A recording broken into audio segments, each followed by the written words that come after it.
ইসলামের ইতিহাসে এক অজেয় সমরনায়ক, যাকে স্বয়ং রাসূলুল্লাহ শাহ সাইফুল্লাহ বা আল্লাহর তলোয়ার উপাধি দিয়েছিলেন। তার নেতৃত্বে মুসলিম বাহিনী একের পর এক যুদ্ধে জয়লাভ করছিল। কিন্তু খলিফা উমর তার খিলাফতকালে খালিদ কে প্রধান সেনাপতির পদ থেকে সরিয়ে সাধারণ সৈনিক হিসেবে নিয়োগ দেন। উমর এটি করেছিলেন একটি বিশেষ উদ্দেশ্যে। তিনি লক্ষ্য করলেন সাধারণ মানুষের মনে এই বিশ্বাস দানা বাঁধছে যে খালিদ থাকলে জয় নিশ্চিত। উমর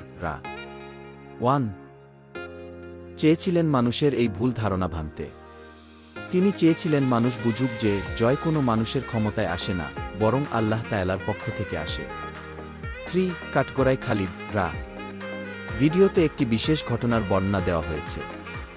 খালিদ একবার একজন কবিকে 10,000 দিরহাম পুরস্কার দিয়েছিলেন।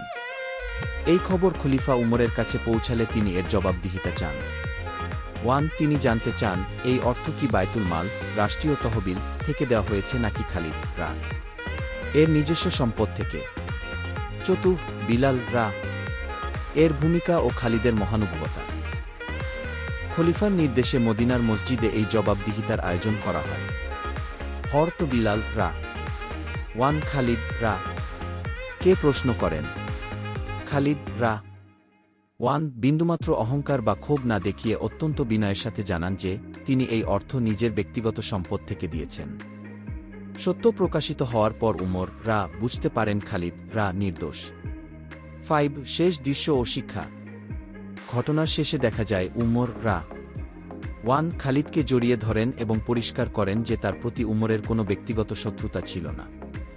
তিনি বলেন, হে খালিদ, আমি তোমাকে কোনো অন্যায়ের জন্য নয়, বরং উম্মাহর আকীদা রক্ষার জন্য সরিয়েছিলাম।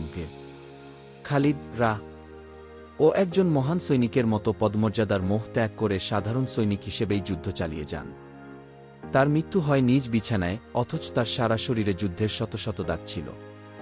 তিনি আক্ষেপ করেছিলেন যে যুদ্ধের ময়দানে তার শাহাদাত হল না, কিন্তু তিনি আল্লাহর এক অজেয় তলোয়ার হিসেবেই ইতিহাসে অমর হয়ে আছেন।